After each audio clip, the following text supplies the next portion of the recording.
Eu fui convidado pela Maria Rita para falar um pouquinho aqui de um tema chamado Sociedade Civil, Poder Público e Mercado, com ênfase no poder público. É um tema importante porque as políticas desenvolvidas na área de segurança alimentar, especialmente o papel dos articuladores, deve considerar que as atividades relacionadas a esse tema sejam objeto de preocupação não apenas do poder público, mas da sociedade em geral. Então eu queria falar um pouquinho dessa relação, com ênfase no poder público, mas dessa relação entre poder público, sociedade civil e mercado. Se nós retrocedermos muito no tempo, lá no início dos tempos, nós vamos reparar que durante milhares de anos, dezenas, centenas de milhares de anos, o que existia era a sociedade. Os seres humanos se diferenciavam dos outros seres vivos pela capacidade que eles tinham de se organizar em sociedade. A história do homem se confunde com a história da sociedade, porque não existe ser humano fora da sociedade. Então a sociedade humana sempre existiu desde que existe o homem. E o que caracterizava essa sociedade era uma organização de pessoas para transformar a natureza e retirar da natureza aquilo que necessitava para sobreviver. Diferentemente dos outros animais, o homem não se adapta só à natureza, ele transforma a natureza através de um processo conhecido como trabalho. Então, lá no início dos tempos, os homens produziam socialmente e o produto desse trabalho era distribuído equitativamente. O principal produto que gerava essa organização da sociedade era a produção exatamente de alimentos, que é o assunto aqui da nossa rede SANS. Os homens se organizavam para produzir, sobretudo, os alimentos, o abrigo, o vestuário também, mas sobretudo os alimentos. E assim foi durante muito tempo, até que, dado o desenvolvimento dos processos produtivos, o ser humano conseguiu produzir além daquilo que necessitava para o seu consumo imediato. Começou a haver uma acumulação de produtos. E nesse momento surgiu um elemento novo na sociedade humana. Alguns, poucos homens passavam a controlar os meios de produção, especialmente nesse momento a terra, e a controlar os outros seres humanos. É o período de transição da sociedade primitiva para a sociedade escravista. E isso é uma mudança profunda na sociedade humana, tem a ver com o nosso tema, porque o excesso dessa produção vai ser destinado agora não mais ao consumo humano, mas a trocas, ao comércio. Os produtos que eram socialmente produzidos não serviam só para o consumo humano, eles serviam também agora para ser objeto do mercado. Então é a relação, certo? Primeira relação, sociedade e mercado. Tá? E surge como esta apropriação do que os outros produziam não se fazia de forma espontânea, nenhuma pessoa vai produzir e entregar para outro, a não ser mediante o uso da força. E é por isso, então, que no início do escravismo, a modo de produção escravista, ele se fazia através do uso da violência. E surge aí um elemento na sociedade humana que é o Estado, que é o nosso tema principal, o poder público. Então, historicamente, o poder público foi constituído não apenas, como algumas pessoas querem dizer, para organizar a sociedade, mas, sobretudo, como um elemento de garantia dos processos produtivos, onde algumas pessoas exploravam o trabalho de outras pessoas e se apropriavam dos meios de produção e se apropriavam dos produtos, que era o resultado desse trabalho. Então, eu queria dar o exemplo usando o nosso Brasil e a área de nutrição. Então, vamos falar um pouquinho do Brasil. Vocês sabem que o Brasil, há 500 anos atrás, era uma terra de homens livres.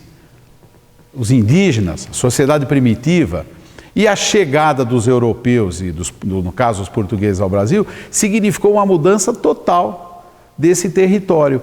Porque antes mesmo dos portugueses chegarem ao Brasil, a terra já foi dividida. Todo mundo sabe que o rei de Portugal, antes da ocupação, já dividiu o Brasil em capitanias. O que significava aquilo?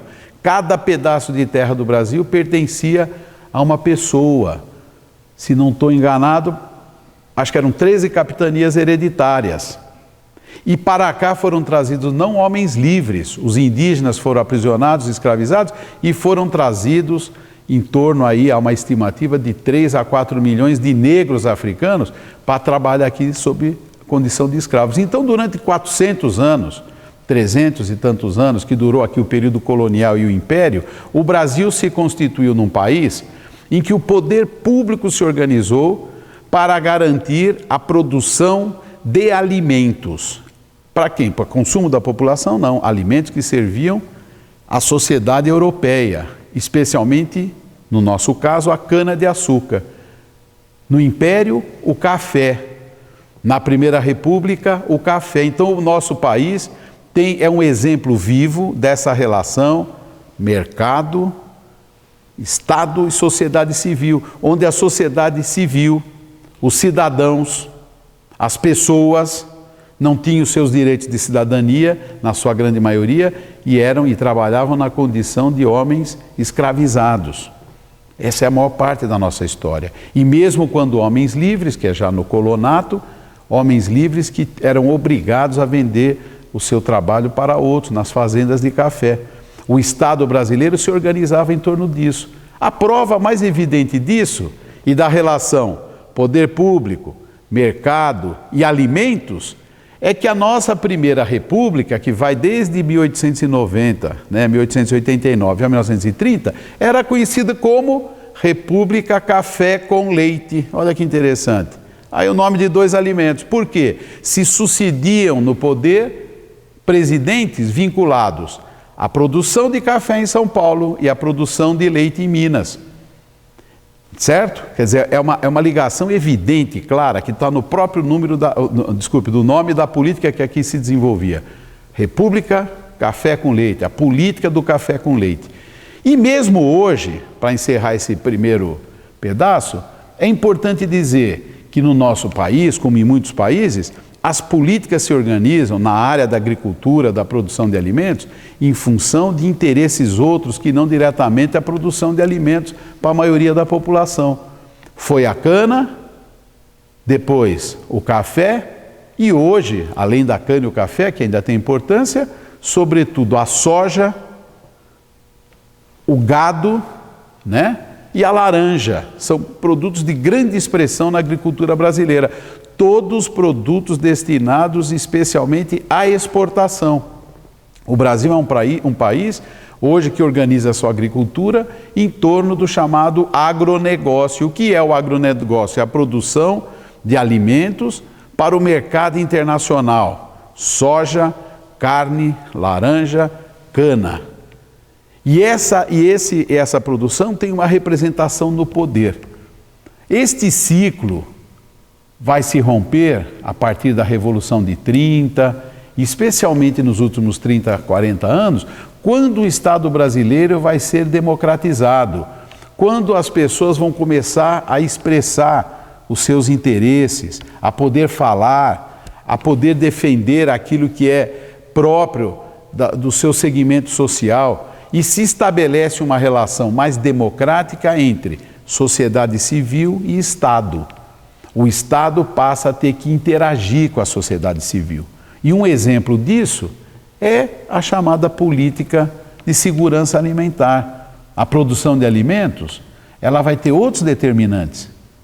No nosso caso brasileiro, vai se discutir por que um país tão imenso precisa dedicar a maior parte, a quase totalidade do seu território, as melhores terras, à produção de soja, a produção de gado para exportação, de laranja, quanto tantas pessoas necessitam daquele arroz com feijão do dia a dia, certo? Dos hortifruti, de uma alimentação mais saudável. E é nesse momento, nesse questionamento do caráter do Estado, quase absolutista que nós tivemos aqui por mais de 450 anos, que surgem essas iniciativas de interação entre poder público, mercado e sociedade civil, onde o império do mercado deixa de ser absoluto, como foi na colônia, como foi na época da Primeira República, e onde a sociedade civil pode interagir,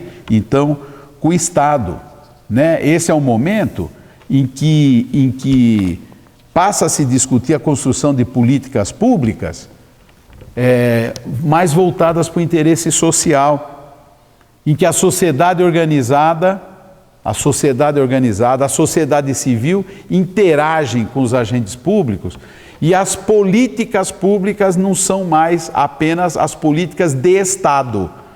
São políticas públicas, mas elas devem ser o resultado de uma interação entre sociedade civil organizada e poder público. E a Rede SANS é um exemplo disso, porque ali se efetiva uma política de segurança alimentar conduzida, pelo menos é o que se deseja, de uma forma mais harmônica, certo? Complementar, em parceria entre poder público e Estado. As políticas públicas, então, vão ser resultado de uma interação entre Estado e sociedade civil. E para isso, para que funcionem, a sociedade civil tem que se empoderar.